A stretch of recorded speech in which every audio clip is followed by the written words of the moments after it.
Good evening friends, welcome back to my YouTube channel Himachal GK from Pong बैटलैंड।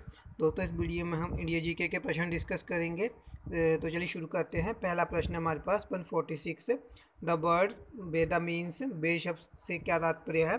तो दोस्तों बे शब्द से तात्पर्य है नॉलेज, ज्ञान। ठीक है, तो 146 का डी जो है वो राइट ऑप्शन है। ठीक है दोस्तों, भारत में ज्ञान का सबसे प्राचीन स्रोत हमारे वेद हैं, जिनके संकलनकर्ता महर्षि कृष्ण देवव्यापन वेद व्यास को माना जाता है।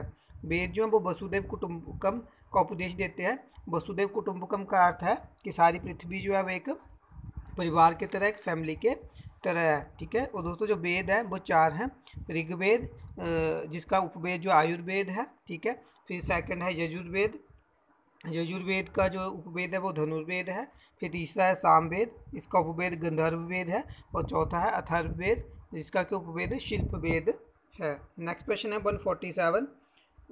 Gautam Buddha was born at, Gautam Buddha का जन्म कहाँ हुआ था? तो दोस्तों ये लुम्बिनी में हुआ था। तो 147 का बी जो है वो राइट ऑप्शन है। दोस्तों गौतम बुद्ध का जन्म 563 ईसा पूर्व में कपिलवस्तु के लुम्बिनी नामक स्थान पर हुआ था। इनके पिता सुशोधन शाक्यगण के मुखिया थे। इनकी माता माया देवी की मृत्यु इनके जन्म के 7वें दिन ही हो गई थी। इनका लालन पालन सौतेली माँ प्रजापति गौतमी ने किया था। इनके बचपन का नाम सिद्धार्थ था। गौतम बुद्ध का विवाह 16 वर्ष की अवस्था में यशोधरा के साथ हुआ और इनके पुत्र का नाम था राहुल। नेक्स्ट प्रश्न है 148। Akbar became emperor at the age of, Akbar किस आयु में सम्राट बना? तो दोस्तों वो बना था 13 वर्ष की आयु में। तो 148 का ए जो है वो राइट ऑप्शन है। ठीक है दोस्तों, अकबर का जन्म 15 अक्टूबर 1542 ईस्वी को हमीदा बानो बेगम के गर्भ से अमरकोट के राणा 20 साल के महल में हुआ। अकबर के बचपन का नाम जलाल था। उसका राज्य अभिषेक 14 फरवरी 1556 ईस्वी को पंजाब के कल्लानौर नामक स्थान पर हुआ। वह जलालुद्दीन मोहम्मद अकबर बादशाही गाजी की उपाधि से गद्दी पर बैठा था। नेक्स्ट प्रश्न है 149। द काल तख्त वाज बिल्ट बाय, काल तख्त किसने बनवाया था? तो दोस्तों ये बनवाया था गुरु हरगोविंद सिंह ने। तो 149 का सी जो है वो राइट ऑप्शन है। नेक्स्ट क्वेश्चन है 150। The first Indian selected for Indian civil service was, Indian civil service में चयनित प्रथम भारतीय कौन थे? तो दोस्तों वो थे सत्येंद्र नाथ टैगोर। तो 150 का डी जो है वो राइट ऑप्शन है। दोस्तों सत्येंद्र नाथ टैगोर पहले भारतीय थे जिन्होंने 1863 ईस्वी में लंदन में हुई सिविल सेवा परीक्षा में सफलता प्राप्त की थी। नेक्स्ट क्वेश्चन है which is the upper house of parliament, कौन सा संसद का ऊपरी सदन है? तो दोस्तों आप सभी को पता है राज्यसभा जो है वो संसद का ऊपरी सदन है। तो 151 का सी जो है वो राइट ऑप्शन है। दोस्तों राज्यसभा की याद रखने लायक कुछ अन्य फैक्ट्स हैं, उनके बारे में जानते हैं। तो दोस्तों राज्यसभा की संरचना के बारे में अनुच्छेद 80 में दिया गया है। संविधान का अनुच्छेद जो 80 है उसमें दिया गया है राज्यसभा के 250 सदस्य हो सकते हैं, लेकिन वर्तमान में सिर्फ 245 ही सदस्य हैं। इनमें से इनमें से 233 सदस्य जो हैं वो चुनकर आते हैं। ठीक है, और जो अन्य 12 सदस्य हैं वो राष्ट्रपति द्वारा कला, साहित्य, विज्ञान या समाज सेवा या सहकारिता के क्षेत्र में विशेष ज्ञान या अनुभव प्राप्त किए व्यक्तियों को जो है वो राष्ट्रपति नियुक्त करते हैं।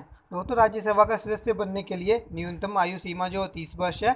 राज्यसभा एक स्थायी सदन है जो कि कभी भंग नहीं होता। राज्यसभा का कार्यकाल 6 साल का होता है और 1/3 सदस्य जो हैं राज्यसभा के वो हर 2 वर्ष बाद जो है वो सेवा निवृत्त होते हैं। ठीक है, ये मेन रीज़न है कि जो राज्यसभा जो है वो कभी भंग नहीं होती, क्योंकि इनके जो सदस्य जो है वो 1/3 सदस्य ऐसे होते हैं जो कि हर 2 साल बाद चेंज होते रहते हैं। नेक्स्ट क्वेश्चन है 152। In our constitution economic planning is in, हमारे संविधान में आर्थिक नियोजन इसमें है। तो दोस्तों इसका जो राइट ऑप्शन दिया है वो दिया है कंकरेंट लिस्ट समवर्ती सूची। तो 152 का सी जो है वो राइट ऑप्शन है। 153 है who was the first deputy prime minister of India, Bharat का प्रथम उप प्रधानमंत्री कौन था? तो दोस्तों वो सरदार वल्लभ भाई पटेल जी थे। तो 153 का डी जो है वो राइट ऑप्शन है। नेक्स्ट क्वेश्चन है 154।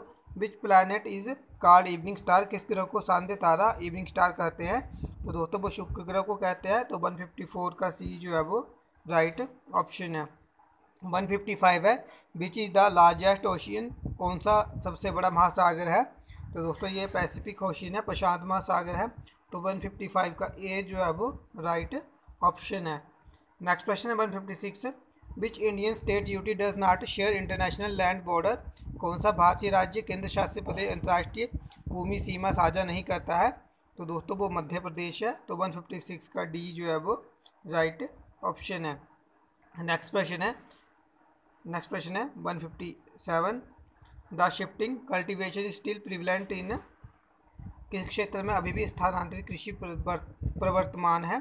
तो दोस्तों दिए गए ऑप्शन में मिजोरम, नागालैंड, मणिपुर, तो इन सभी में होती है। ठीक है, जो हमारी ईस्ट की जितनी भी स्टेट है उन वहाँ सभी पे होती है। तो ऑल ऑफ दीज जो है इसका राइट ऑप्शन होगा। दोस्तों स्थानांतरित के कृषि ऐसी होती है कि इसमें जो है जो जंगल है उसको काट कर जो है वो वहाँ के पेड़ को काट कर जो है खेती बनाई जाती है, और जब तक कि उसमें उर्वरता रहती है, उसमें उपजाऊ क्षमता रहती है, तब तक उसका यूज़ किया जाता है। फिर उसके बाद जब उसकी उपजाऊ क्षमता ख़त्म हो जाती है तो उसकी जगह पे जो है उसे छोड़ दिया जाता है, उसके स्थान पर फिर अलग से जंगल को काट कर जो है नई जगह जो बनाई जाती है खेती बाड़ी के लिए। ठीक है, नेक्स्ट क्वेश्चन है 158, Khetri is famous for, Khetri प्रसिद्ध है। तो दोस्तों ये कॉपर के लिए प्रसिद्ध है, तांबे के लिए प्रसिद्ध है, क्योंकि खेतड़ी में कॉपर माइंस हैं। तो 158 का सी जो है वो राइट ऑप्शन है। दोस्तों खेतड़ी जो है वो राजस्थान स्टेट में पड़ता है। ठीक है, नेक्स्ट क्वेश्चन है 159, price mechanism is a feature of, कीमत यंत्रावली इसका लक्षण है। तो दोस्तों कैपिटलिस्ट इकोनॉमी का है, पूंजीवादी व्यवस्था का है। तो 159 का ए जो है वो राइट ऑप्शन होगा। 160 है, बाइल इज सिक्रेटेड बाय, पित्त स्रावित होता है। तो दोस्तों इसका जो राइट ऑप्शन दिया है वो दिया ऑप्शन बी, लीवर से। ठीक है, यकृत से। तो 160 का जो बी है वो राइट ऑप्शन है।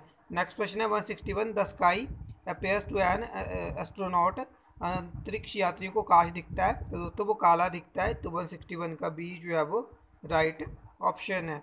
नेक्स्ट क्वेश्चन है 162, fuse wire is made of an alloy of, संगलन तार फ्यूज वायर इस मिश्रित धातु से बने होते हैं। तो दोस्तों वो टिन और लेड से बने होते हैं। तो 162 का ए जो है वो राइट ऑप्शन है। ठीक है, तो दोस्तों ये लास्ट क्वेश्चन था इस वीडियो का। तो आई होप आपको वीडियो अच्छी लगे। अगर आपको वीडियो अच्छी लगती है तो इसे लाइक करें, शेयर करें, मेरे चैनल को सब्सक्राइब कर लें। नेक्स्ट वीडियो में मिलेंगे, तब तक के लिए गुड बाय, जय हिंद, जय भारत, जय हिमाचल।